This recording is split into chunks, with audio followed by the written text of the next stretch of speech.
Introductions. My name is Joshua Culp. I do software development and various things. I basically change my title every week. So just for this week, I am software developer, but last week I was the head janitor. So got to keep it interesting.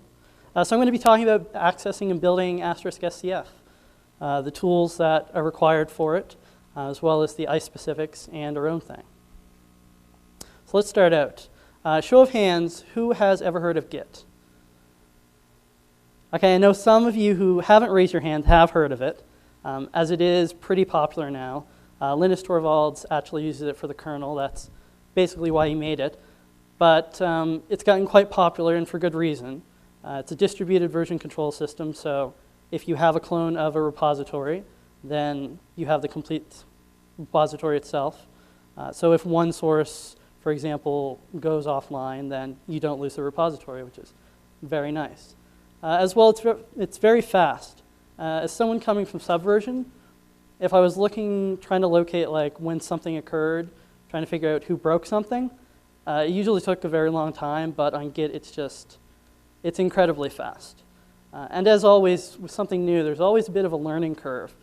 But Git, there's tons of tutorials out there, and documentation does exist if you're coming from an existing version control system, like Subversion, or probably Perforce if you're one of those people.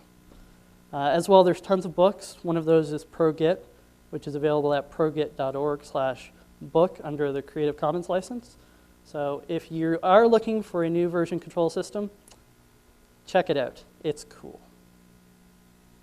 And CMake. Show of hands, who has ever heard of CMake? So I'm actually going to count now because I was genuinely curious about this. Less than I really wanted. But when we originally started putting together Asterisk SCF, as one of the goals was to be cross-platform, we needed a build system that was also cross-platform, or we just spent a lot of time on build systems in general. So we ended up looking at CMake, or rather, I did, and instead of choosing a build system, we ended up choosing a build system generator. So CMake takes its own language, which is rather easy to understand and work with, and constructs a build system of your choice. Now, for Asterisk SCF, we actually support GNU Makefiles and Visual Studio solution files. But CMake itself has a wide selection of build systems. For example, you can have it generate Eclipse if you want to use that as an IDE. But for Asterisk SCF, we actually currently only support these two because of a dependency on a third-party solution, which we haven't completely converted over to CMake yet. So once that happens, you'll be able to use anything you really want that CMake will generate. As always, it's cross-platform, Windows, Linux, Solaris, etc. And there's also both a console tool and a graphical user interface. So I personally, on Windows, prefer the graphical user interface because, well, it's Windows. It's just point and click, and it does its thing. I don't have to type stuff. But on Linux, I prefer the console one. And really, for the console one, it's as easy as going into a directory where you would like your build system to be, and typing CMake and the path to the source. And then it generates the build system that you want. If you're doing it from command line, you actually do have to specify the build system you want it to generate, or else it'll default to the default one for the platform, which is usually GNU Makefiles. Except on Windows, where it actually defaults to nmake Makefiles for some reason. Compilers. As our core components are written in C++, we do need a C++ compiler. On Linux, that is the GNU C++ compiler. And for Windows, that's Visual Studio 10. We used to use Visual Studio 9, but most of us have moved to 10 now. And as it says here, the Express version is supported, so you don't need to pay Microsoft any money for that. And as also noted here, we don't currently use C++ 11 features at all. That may change in the future, we'll see. And due to some problems with ICE, we do not currently support Clang. So hopefully down the road that'll actually become supported, because it would be very nice, because it's a really, really good compiler. And our configuration tools are written as Python scripts. So if you actually want to push configuration to a component using those, you do need Python. And this is tied to the actual requirement for Python 266 is tied to the requirement from ICE, not us personally. You can try with newer versions, but as always, your mileage may vary. So as Kevin mentioned, we heavily use ICE, and currently we require that you use our own version. So in order to build it, there are dependencies that need to be met because ICE has a lot of features and it uses a lot of outside libraries. Some are pre-built for some platforms already. Source archives are available, so if you want to compile them yourselves. And it is possible to use the packages from your chosen distribution, except for libmcpp.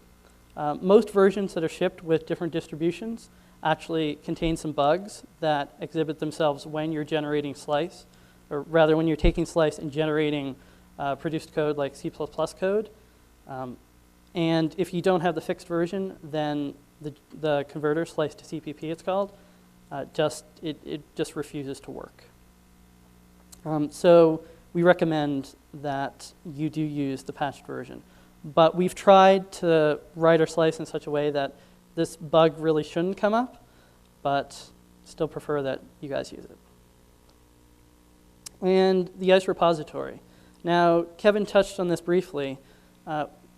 As we used ICE, as often happens in our company, we found stuff that we just didn't really like or we thought should be better.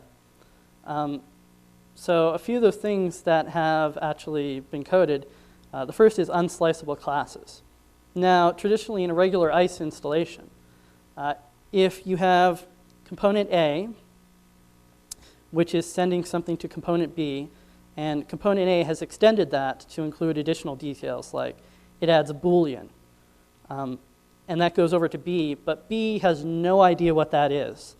It just slices it off, meaning if it passes it on to another component, that Boolean is actually lost. So what we've done is we've added what we call unsliceable classes, which means that ICE preserves that information. So even though it doesn't understand how it has been extended, it'll still pass it on in the hopes that a component later down the line will understand that and be able to use it.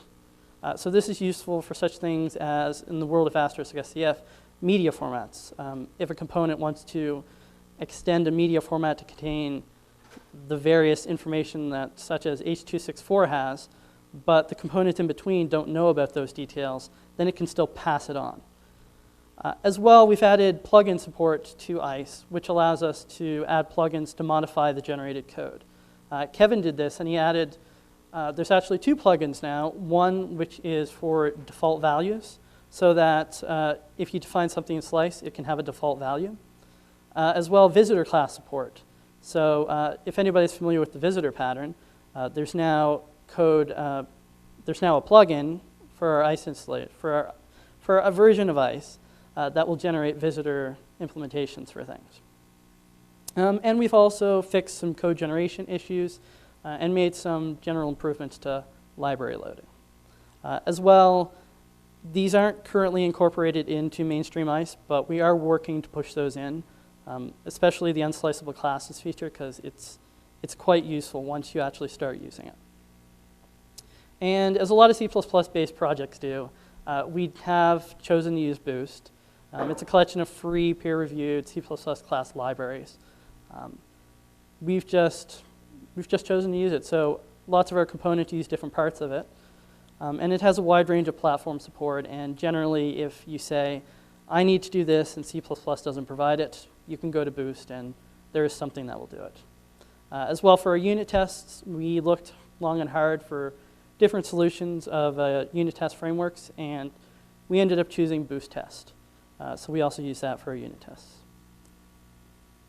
So this is going to be, if anybody's familiar with the way Asterisk is organized, this is different. First, starting off, we have each component has two different repositories. We call them the integration repository and release. Integration is where all of our development happens. So all development branches are pushed up there. And release is where our releasable master material is kept. There's no development branches there or anything. And we also have a repository per component. So if you want to do development and you just want to tweak, I don't know, the SIP component, for example, then you can branch that and you don't have to branch everything else and keep that all up to date. And our slice collections, which are interface definitions, are also kept in a separate repository aptly named Slice. As well, as we started developing things, we found that we were repeating the same things over and over. So a lot of that stuff has gone into common code, which is referred to up here as non-component foundation repositories. So a lot of the common stuff that we've ended up doing in our components, we put it all in one place so that we can maintain it in one place and all the components benefit. Now, you might have looked at this and gone, geez, every component has their own repository. How the heck do I know how to get everything I need to build Asterisk SCF? We've created a shell script which grabs release copies of all the components you need to basically, well, all the components we currently have. So it'll check out the release versions of those and give you a tree that is buildable. Down the road, we plan on having support for cherry picking components. So if you're deploying something and you only need, for example, RTP, the ability to discover all the stuff on the cluster, SIP and media formats, then you can cherry pick those components and be able to build just those. So that's down the road. It's going to be quite nice. Now, you might have noticed that I didn't actually give you instructions or anything. And this is because one of my coworkers, Darren Sessions, has actually built Asterisk SCF on various Linux distributions and built guides to help you get it going on your system. This includes all the dependencies you need, where to get them if they're not part of the standard distribution, all the instructions, command line, like exactly what commands to type, as well for Windows, so you can get all the dependencies on Windows. So if you follow those, you should be able to build Asterisk SCF. There have been problems in the last while with newer versions of compilers on some distributions, but I've just seen actually that a fix has been pushed for that, so Asterisk SCF should now be buildable on, well, any distribution you want. And as always, if we can make the instructions clearer, please tell us how, because that would be nice. Feedback is good. Any questions?